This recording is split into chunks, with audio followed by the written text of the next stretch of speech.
1856, the ballroom of Ashbourne House, London. Lady Lenora Vance had survived 3 wars and the quiet, suffocating death of a husband she respected but could never truly love. But she was not sure she would survive this evening. "Mother, please," her son Arthur whispered, his hand gentle on her elbow. "It has been 3 years since father passed. You cannot hide in the library forever." She wanted to tell him that she wasn't hiding. She was simply tired. Tired of the noise. Tired of the meaningless chatter. Tired of pretending that her heart hadn't gone cold decades ago. But she allowed herself to be led inside, into the glow of 1,000 beeswax candles and the swell of violins that mocked her with their cheerfulness. She kept her gaze low. It was a habit she had formed 40 years ago, a way to guard her thoughts, to keep the world from seeing the vast, empty space inside her. "I will fetch us some punch," Arthur said, patting her hand. "Stay here. Do not bolt." She managed a faint, hollow smile. "I am too old to run, Arthur." He disappeared into the crush of silk and velvet. Lenora let out a breath she felt she had been holding since morning. She smoothed the skirts of her dove-grey gown, a colour suitable for a woman who was done with passion, and lifted her head to find a quiet corner. And that was when the world stopped turning. Across the room, standing near a pillar of white marble, was a man. He was older now.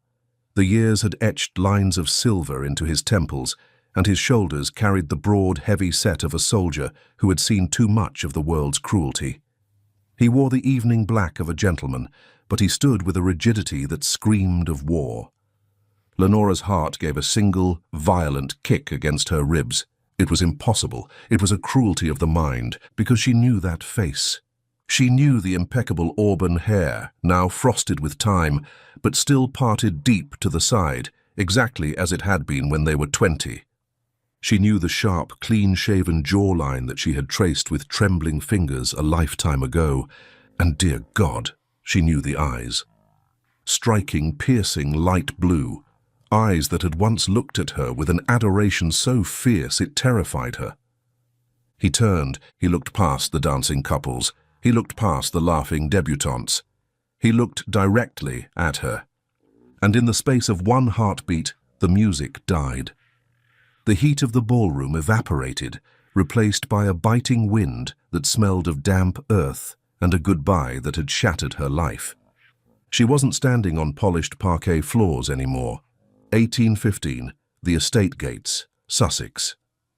She had been standing on the edge of the estate road, the mud seeping through her thin slippers, gripping the lapels of his rough woolen coat as if she could physically tether him to England. "You cannot go," she had whispered, the fog of the early morning catching in her throat. "Gideon, please. It doesn't matter that you have no title. It doesn't matter to me." "It matters to your father," Gideon had replied, his voice rough with the shame of his poverty. He hadn't looked at her then. He had looked at the grand house looming on the hill, the fortress that stood between them. "I am a tenant's son, Lenora. I have nothing to offer you but dirt and empty hands. But the army pays in gold and honor." He had turned to her then, those blue eyes burning with a desperate, terrifying hope. "I will come back a captain," he vowed. "I will come back with enough standing to ask for your hand properly. I will not let you live in squalor. I love you too much for that." "I don't want standing," she had cried, the tears finally spilling over. "I want you." He didn't speak. He never wasted words on things he could not change. He simply pulled her against his chest, burying his face in her neck. He smelled of soap and hay and the leather of his saddle. It was a desperate embrace, a physical memory he was trying to brand onto his soul. "Wait for me," he breathed against her skin. "Promise me, Lenora. Wait for me." "I will wait," she sobbed, clinging to him. "If it takes a lifetime, Gideon, I will wait." He had kissed her then, a searing, bruising kiss that tasted of salt and goodbye, and then he had mounted his horse. She had watched him ride away into the mist. the sound of hooves fading until there was nothing left but the silence of the trees and the sound of her own breaking heart. 6 months later, the letter had arrived, not from him, from his commanding officer. Regret to inform you. Fallen at Waterloo, body not recovered. She had not screamed. She had simply walked into the garden, sat on the stone bench where they used to meet, and let the winter cold seep into her bones until she felt as dead as he was. When her father arranged her marriage to Lord Vance a year later, she had not fought. How could she? The part of her that could love was buried in a mass grave in Belgium. She had married a good man. She had raised a son. She had lived a life of quiet dignity.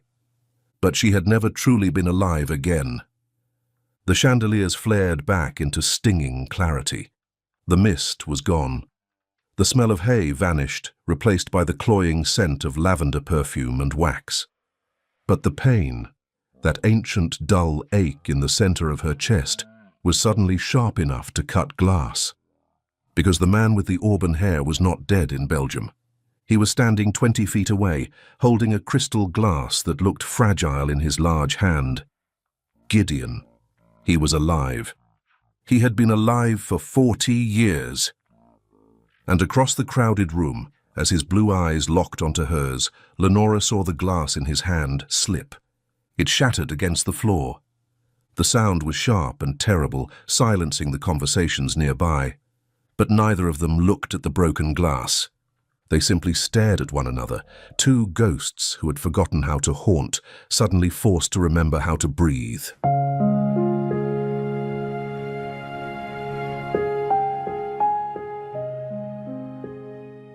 "1856, the terrace of Ashbourne House, London. Lenora did not faint. She did not cry out. She ran. The flight was not a conscious choice. It was a primal instinct, born of a terror so pure it nearly blinded her.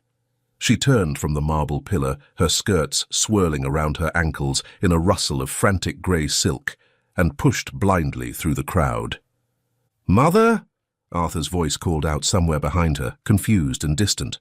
She didn't stop. She couldn't. If she stayed, she would shatter.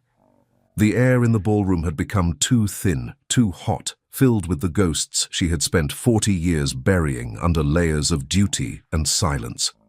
She shoved open the heavy French doors and stumbled out onto the stone terrace. The night air hit her face like a slap, cold, damp, and mercifully silent. She gripped the stone balustrade, her knuckles turning white, her breath coming in sharp, ragged gasps. Her heart hammered against her ribs, a frantic bird trapped in a cage of bone. It wasn't him, she told herself, squeezing her eyes shut against the burning tears. It was a trick of the light, a cruelty of the wine. Gideon is dead. He died in the mud at Waterloo. I mourned him. I buried an empty casket. I cannot do this again. Lenora. The name was spoken softly, but it hit her with the force of a physical blow. She froze. Every muscle in her body locked tight. She didn't turn around. She couldn't bear to see the ghost fade away into the mist. But then came the sound, the heavy, deliberate click of boot heels on the stone.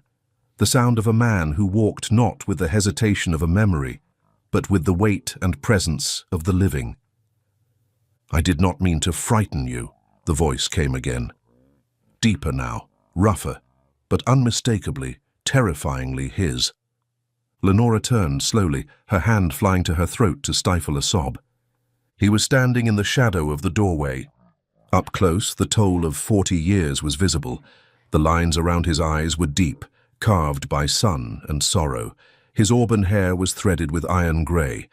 But he was not the poor tenant's son who had left with patched boots and a heart full of dreams. His evening coat was cut from fine black wool. The waistcoat beneath it was silk. On his hand, a heavy gold signet ring caught the moonlight. He looked powerful, wealthy, a man who commanded rooms, who owned land, who had carved a kingdom out of the world that had once scorned him.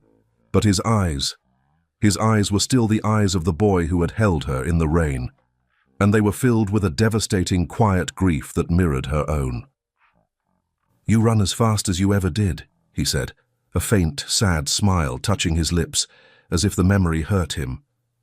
"You are dead," Lenora whispered, her voice trembling so hard the words nearly broke apart. "You are dead, Gideon. I have the letter. I kept it." He took a step forward, and she flinched, stepping back against the stone railing. She was terrified, not of him, but of the madness of hope. She was afraid that if she believed him, she would break. He stopped instantly. He raised his hands, palms open, a gesture of surrender. "I am not a ghost, Lenora," he said gently, "and I am not dead, though there were years, many years, where I wished I was." "Then where were you?" The cry tore out of her, sharp and accusing, carrying decades of suppressed anger. "Where were you for 40 years? Where were you when I wept for you? Where were you when I married a stranger because I had nothing left to live for?" Gideon's jaw tightened. He looked away, toward the dark garden, as if the shame was too heavy to hold while looking at her face. "I was in the hell of a French prison for the first 2, he said, his voice low with the memory of pain. "And when I finally returned, when I finally came back to find you—" He stopped. He looked back at her, and the pain in his expression was raw enough to bleed. "I found you with a child in your arms, Lenora, and a husband who looked at you with kindness." Lenora stopped breathing, the world tilted on its axis. "I was a soldier with nothing," he continued, his voice rough. "I had no land, no coin, no name. I could not ask you to leave a gentle life for a life of dust. So I left." "You left," she whispered, the realization crashing over her. "I went to the Indies," he said. "I worked. I built. I married a good woman who deserved more than half a heart. I made my way, Lenora. I am no longer the boy with empty hands." He took another step, and this time she did not flinch. She was too stunned to move. "My wife passed 3 winters ago," he said softly, "and I found I could no longer stay away. I told myself I only came to London for business, to settle the estate." He paused, his blue eyes locking onto hers with a force that made her knees weak, stripping away her defenses. "But I think I have been walking back to this terrace for 40 years. "Walking back," Lenora repeated, the words tasting like ash in her mouth. "You didn't walk back, Gideon. You vanished. You let me bury an empty coffin. You let me grieve until I was hollow." She stepped closer, her anger finally outweighing her fear. She needed him to feel the weight of her suffering. "Do you know what it is to mourn the living? To wake up every morning for 40 years and wonder if your soul is still waiting in a muddy field in Belgium?" Gideon did not retreat. He took her anger. He stood like a stone wall in a storm, absorbing every blow because he knew he deserved them. "I did not vanish," he said, his voice rough with a suppressed emotion that sounded like rage but felt like despair. "I wrote you, Lenora, every week, for 2 years. The wind seemed to stop. The silence stretched, vibrating with confusion. Lenora blinked, her hands freezing in the air. "What?" "I wrote you," he said, the words clipped and precise, each one a testament to his devotion. "From the prison ship, from the hospital in Brussels, from the deck of the merchant vessel that took me to the Indies, I sent 43 letters. I never received a single page," she whispered, the horror dawning on her. Gideon looked at her, and a dark, resigned understanding settled in his eyes. "I suspected as much. Your father." Lenora felt the blood drain from her face. Her father. The man who had insisted on the marriage to Lord Vance. The man who had handed her the death notice with a heavy sigh and told her it was time to be practical. He burned them, she realized, the betrayal settling cold and heavy in her stomach. He burned them all. "He did what he thought was right," Gideon said, though his tone held no forgiveness. "He wanted you safe, he wanted you titled, and I was. I was an uncertainty. You were my life." The confession hung in the night air between them, raw and vibrating. It was the truth she had hidden for decades, finally spoken aloud. Gideon closed his eyes for a brief second, as if the words physically hurt him. When he opened them, the blue was wet with unshed tears. "I came back, Lenora." He took a step closer, lowering his voice to a harsh whisper, confessing his own secret. 5 years after Waterloo, I had made my first £1,000 in the sugar trade. I bought a suit, I booked passage. I stood outside the church in Sussex on a Sunday morning, ready to walk in and claim you. Lenora's breath hitched. 5 years. Arthur was barely 2. "I saw you," Gideon said. He looked past her, staring into the dark garden as if watching the memory play out in the shadows. "You were stepping into a carriage. Lord Vance was holding your elbow. He was gentle. You looked tired, Lenora, but you looked safe. And there was a boy holding your hand. A son." He looked back at her, his gaze intense and pleading. "I had a choice in that moment. I could walk up to you. I could scream that I was alive. I could destroy your marriage, brand your son illegitimate, and drag you into a scandal that would ruin your name forever." He paused, his voice breaking. "Or I could get back on the ship. I could stay dead and let you keep your peace." Lenora covered her mouth with her gloved hand. The tears came hot and fast now, spilling over her lashes. He hadn't stayed away because he didn't love her. He had stayed away because he loved her too much to ruin her. "You chose my reputation over your own life," she sobbed quietly. "I chose your happiness," he corrected gently. "Or what I hoped was your happiness. I realized that day that loving you didn't mean possessing you. It meant protecting you, even if the person I had to protect you from was me." He reached out then, slowly, and did the one thing she had dreamed of for 40 years. He took her hand. His palm was calloused, warm and solid. It was the anchor she had spent a lifetime drifting without. "I honored your marriage, Lenora," he vowed low. "I never stepped foot on English soil while your husband lived. I waited. I waited until I knew I could stand before you without bringing shame to your door." Lenora looked down at their joined hands, the grey silk glove against his weathered skin. The contact sent a shockwave through her that made her knees tremble. She felt a terrible, beautiful longing rising within her. "He has been gone 3 years," she whispered, her voice full of the loneliness she rarely admitted.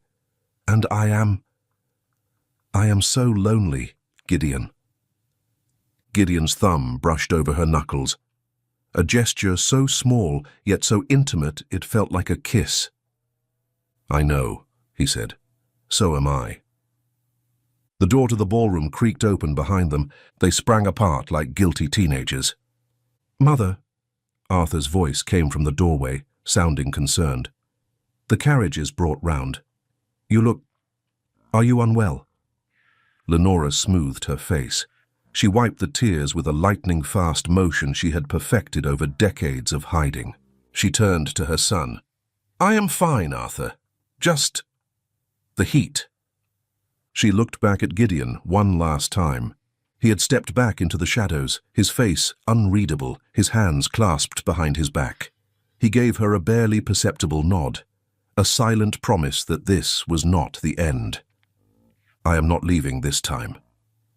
"Come, Mother," Arthur said, offering his arm. Lenora took it. But as she walked away, leaving the man from the Indies standing alone on the terrace, she knew one thing with absolute certainty. The widow who had walked into Ashbourne House was gone, and the girl who had waited in the rain was finally waking up.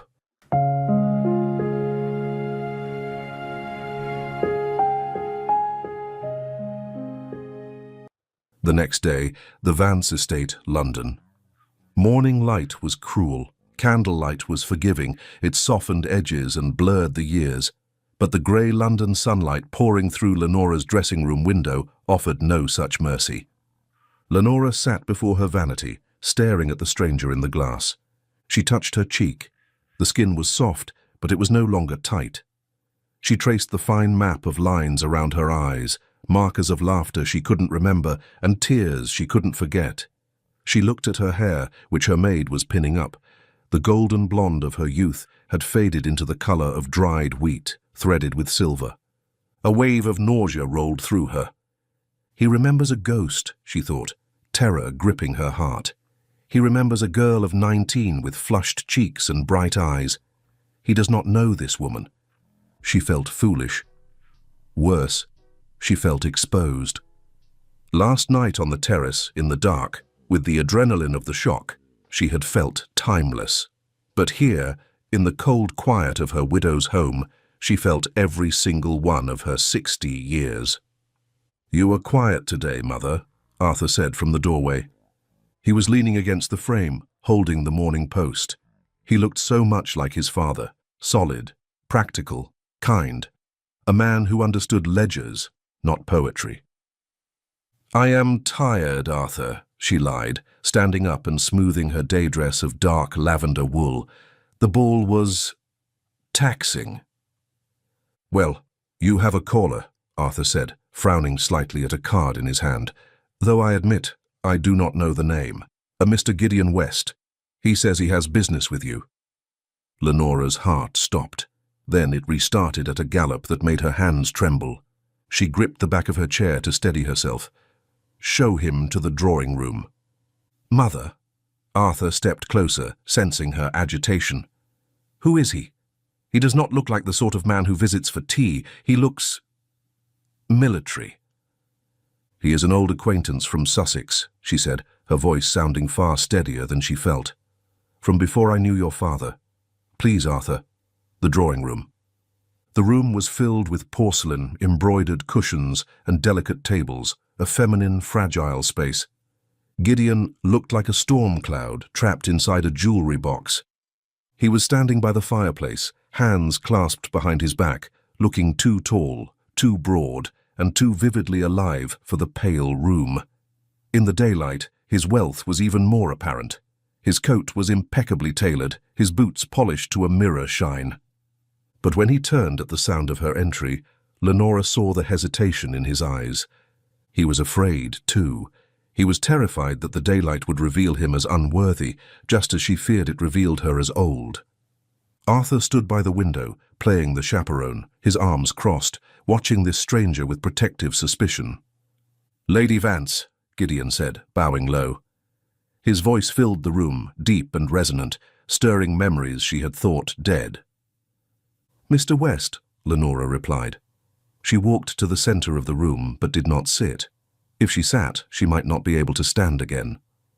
"To what do I owe the surprise?" Gideon reached into his coat pocket.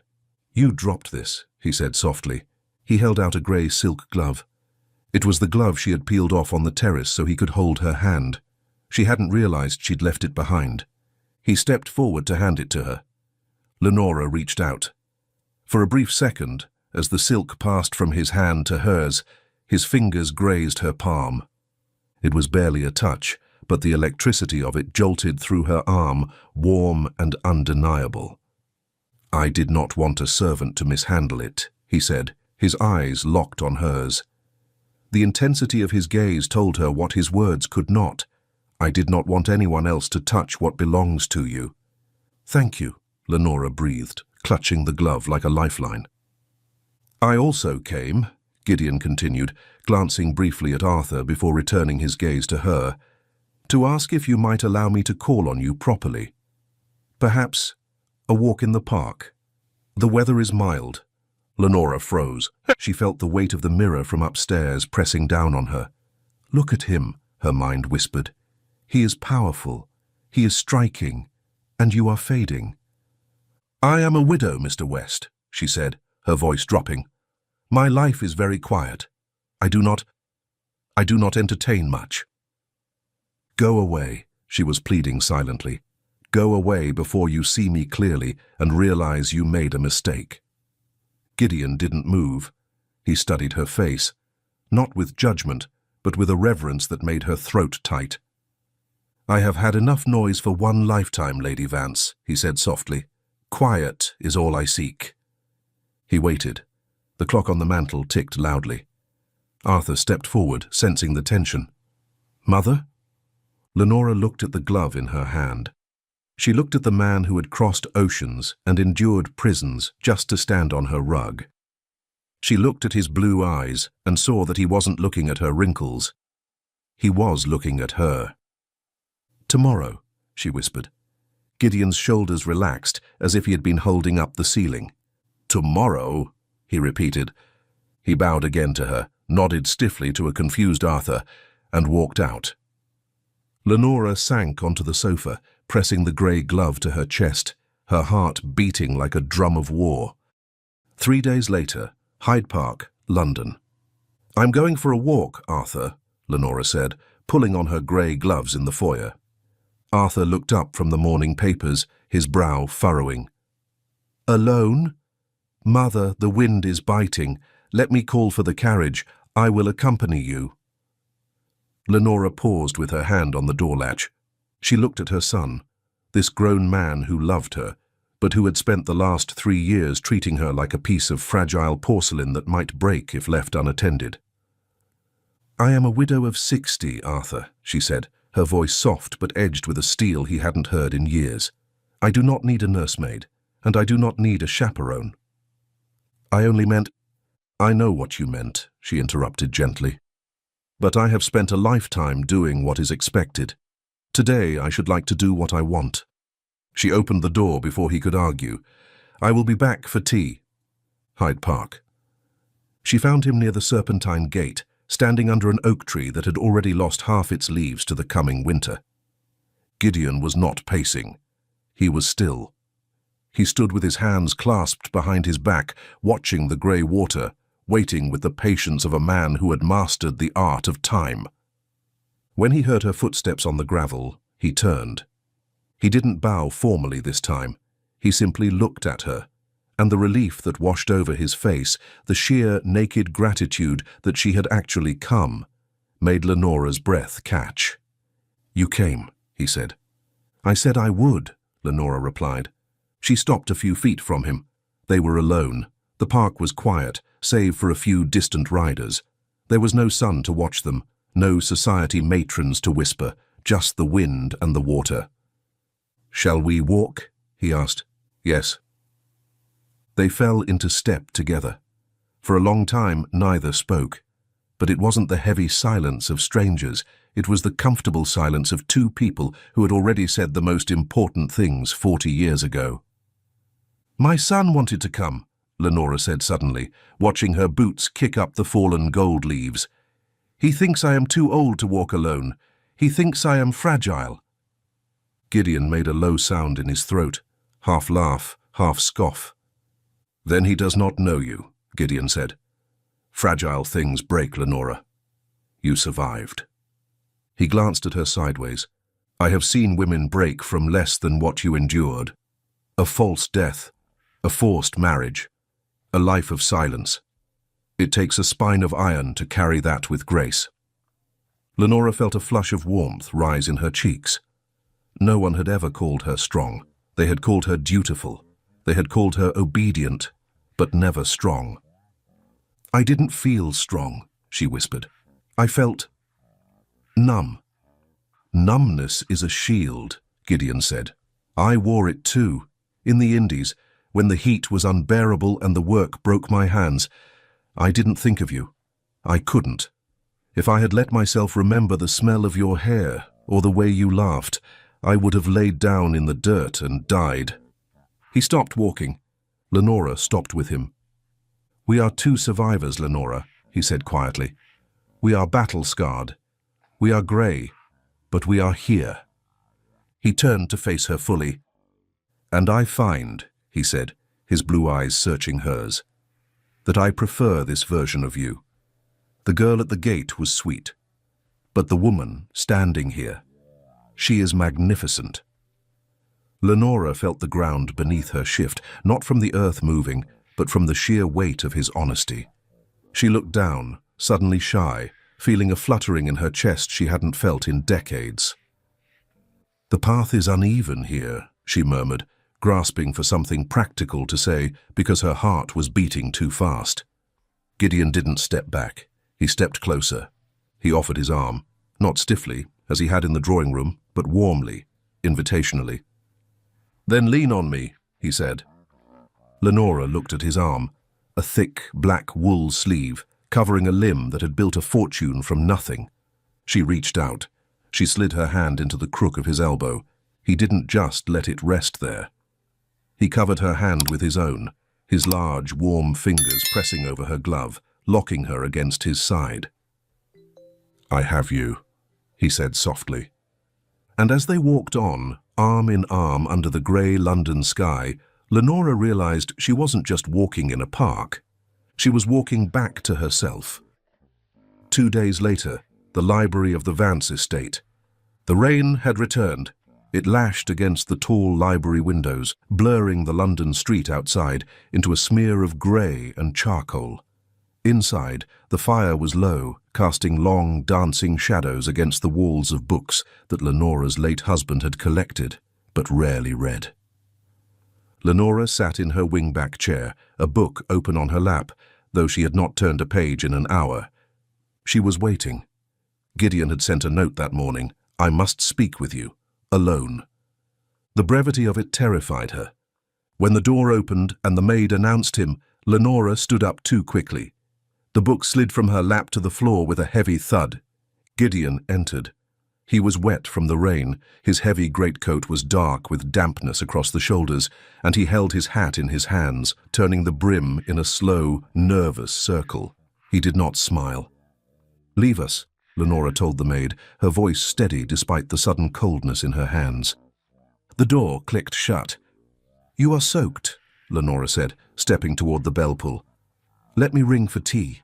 Let me take your coat." "No," Gideon said. The word was soft, but it stopped her in her tracks. He didn't move further into the room. He stayed near the door as if he needed the escape route. He looked around the library, at the velvet drapes, the leather-bound volumes, the quiet, suffocating elegance of her widowhood. Then he looked at her, and the expression on his face broke her heart. It was the look of a man saying goodbye. "I am going back to Sussex, Lenora," he said. "Tonight." Lenora felt the blood drain from her face. "Tonight? But we only just began to speak. We only just walked." "And that was a mistake," Gideon interrupted gently. He took a step forward, finally entering the light of the fire. He looked tired. The lines on his face seemed deeper today, etched with a profound weariness. "Look at this room, Lenora. Look at your life." He gestured to the silence around them. "You have built a peace here, a dignity. You are Lady Vance. You are respected. You are safe." "I am bored," she whispered, but he didn't hear her. "I am a soldier," he continued, his voice rough.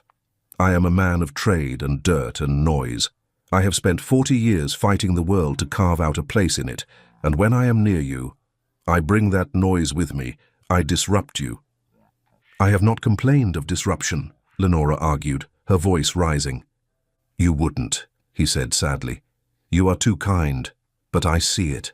I see the way your son looks at me, like a wolf allowed into the sheepfold. I see the way the society matrons whisper when we walk. I am a curiosity to them, but to you, I am a wound." He shook his head, his self-loathing palpable. "I came back to see if you were alive. I have seen that you are. You are well. You are settled. To stay now, to force myself into your autumn years, it feels selfish, Lenora. It feels like vanity." He straightened his shoulders, the old soldier bracing for the final march. "I will not be the man who ruins your quiet, Lenora. I loved you enough to stay dead once. I love you enough to leave you in peace now." He bowed, a formal, final bow. "Goodbye, Lenora." He turned. He placed his hand on the brass doorknob. The metal clicked. He didn't turn it. He hesitated, his hand trembling on the brass, torn between the duty to leave and the desperate need to stay. In that silence, Lenora heard the echo of the gate slamming shut in 1815. She heard the silence of 40 years rushing back to drown her. She saw the empty chair, the silent dinners, the cold bed, the dignity he prized so highly, which felt so much like a coffin. Fear vanished, anger replaced it. A beautiful, righteous anger. No. The word was sharp. Gideon froze, his hand still on the knob. He didn't turn. "I said no," Lenora said, louder this time. She stepped over the fallen book. She crossed the rug. "You do not get to decide for me again, Gideon West." He turned slowly, his eyes wide with shock. Lenora stood before him, trembling, her hands clenched in the silk of her skirts. "40 years ago, you decided what was best for me," she said, her voice shaking. "You decided I needed protection. You decided I needed safety. You decided I needed a husband who was kind, rather than a love that was real. And because you were so noble, so terribly, stupidly noble, I lived a half-life." "Lenora, do not interrupt me," she cried, tears finally spilling over. "You look at this room, and you see peace. You see dignity."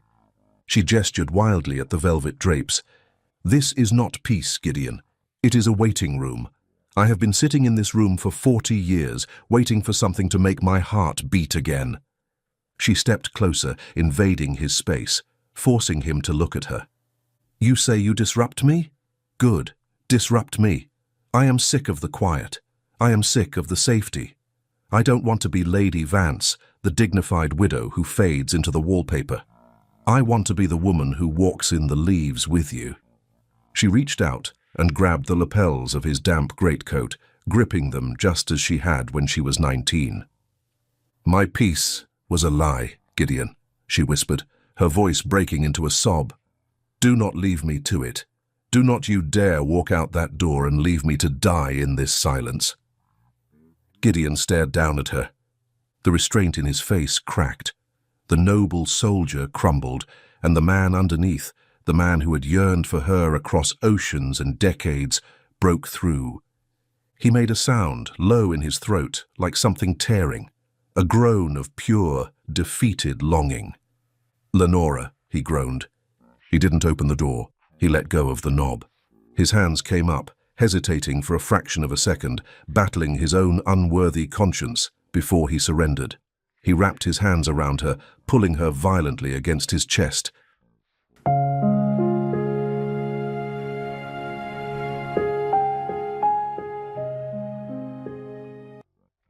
Gideon held her as if he were a drowning man and she was the shore. His damp coat soaked into her silk dress, but Lenora did not care. She pressed her face against the rough wool of his shoulder, breathing in the scent of rain and the past, shaking with the force of her own relief. He buried his face in the crook of her neck. She felt his breath, hot and ragged against her skin. "I thought," he stammered, his voice muffled against her hair. "I thought I was saving you." Lenora pulled back just enough to look at him. Her hands were still gripping his lapels, anchoring him to the spot. "You cannot save someone from their own heart, Gideon," she whispered. "You can only break it." He looked down at her. The stoic mask he had worn since 1815 was gone.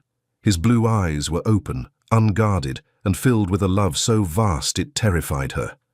"I am old, Lenora," he said, his voice cracking with vulnerability. "I have scars. I have a bad knee when it rains. I have nights where I don't sleep. I am not the prize I promised you at the gate." Lenora reached up. With a trembling hand, she touched his cheek, her thumb brushing over the deep lines near his eyes. "Do you think I am pristine?" she asked softly. "Look at me, Gideon. I have lines. I have grey hair. I have lived a life that tired me." She stepped closer, pressing her forehead against his chest. "I do not want a prize," she whispered. "I want a witness. I want someone who remembers who I was and loves who I am. I just want to not be lonely anymore." Gideon let out a long, shuddering breath. He covered her hand on his cheek with his own large, calloused palm. He pressed it there, eyes closing for a moment, as if memorizing the touch. "Then you shall never be lonely again," he vowed. The words were low, a sacred oath spoken in the quiet of the room. "I will stay, if you will have me, if you will take this old soldier with his dust and his noise. I will stay until the last light goes out." "I will take you," Lenora said, tears slipping down her cheeks again. "I will take all of it." He opened his eyes. The grandfather clock in the corner ticked softly. The fire crackled. The rain beat against the glass, trying to get in, but they were safe. Slowly, with a hesitation born of reverence, Gideon lowered his head. He did not kiss her like a boy of 20, hungry and rushing. He kissed her like a man who had walked through fire to get there. It was a soft press of lips, gentle, tasting of salt and rain. It was a kiss of gratitude, a kiss of homecoming. It held the weight of 43 unread letters and 40 years of silence, all finally, beautifully broken. Lenora melted against him, her hands sliding up to wrap around his neck, pulling him closer, deepening the kiss as the years fell away. In that moment, they were not 60. They were timeless. The epilogue. They did not marry with a grand ball. They did not need the world to watch. They married in the small stone chapel on his estate in Sussex, with only Arthur and the vicar as witnesses. And if the village gossiped about the wealthy widow and the returned soldier, Lenora never heard it. She was too busy living. They spent their winters reading by the fire, his hand always resting near hers. They spent their springs walking the gardens, arguing over which roses to plant. They spent their twilight years not in the silence Lenora had feared, but in conversation that never ran dry. It was said by those who saw them that they looked at each other with a strange intensity, like two people who knew exactly how precious time was and refused to waste a single second of it looking away. The winter of their lives had come. But as Lenora sat on the garden bench, her hand tucked warmly in Gideon's, watching the sun set over the hills they finally shared, she knew that at last the spring had come to stay.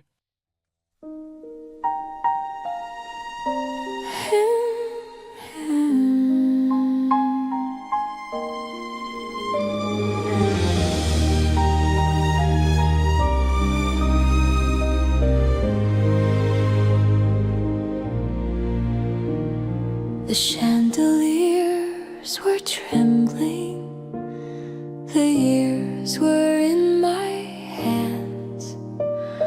I stood inside the silence of a life I hadn't planned. Your shadow crossed the ballroom like a promise half alive, and suddenly the girl I was opened her eyes. I carried all my failures like letters left unread. The weight of every moment I wished I'd said instead. And then I saw you standing where time had come undone, a face I'd crossed an ocean for, when love had just begun. Where the years return to meet us, where the music melts the past, where a single glance can open what we thought was locked in glass. Hold the moment, don't release it, let the heart remember true, for a lifetime wasn't long enough to spend my love on you. I touched the faded wrinkle where laughter once had been, and wondered if you'd turn away from all the years between. But your eyes, unchanged, unbroken, still called me by my name. And suddenly the woman I became, I reached as if the decades were petals on the floor, for love survives in corners where silence keeps the score. world had changed us, one truth refused to fade. I'd walk through 40 winters more to find your face.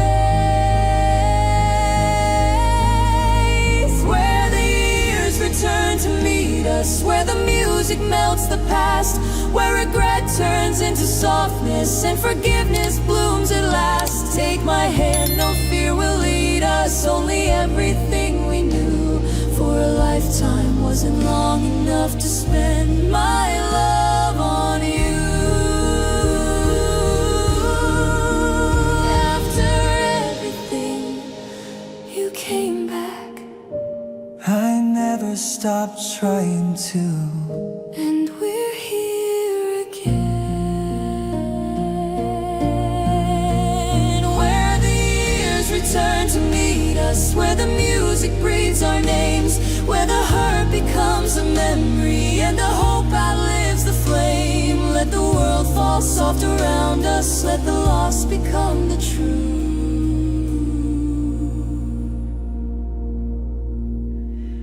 For a lifetime wasn't long enough, but this moment is with you.